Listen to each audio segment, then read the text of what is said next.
तो हेलो दोस्तों, हम इस वीडियो में बात करेंगे भोजपुरी की एक बहुत ही अच्छा अदाकारा बेबी काजल जी के बारे में, जो कि इनका एक पलक म्यूजिक भोजपुरी से गाना आने जा रहा है, जो कि 30 तारीख को सुबह 6 बजे रिलीज किया जाएगा।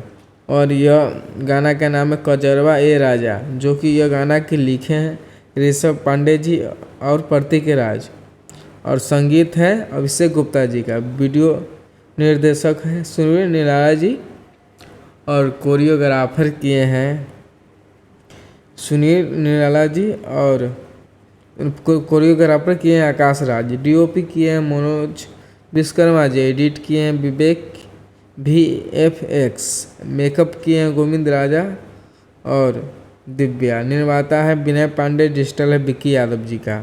तो दोस्तों, यह गाना लोकगीत होने जा रहा है, जो कि गाना का नाम है कजरवा ए राजा, जो कि 30 तारीख के सुबह 6 बजे रिलीज किया जाएगा पलक म्यूजिक भोजपुरी से।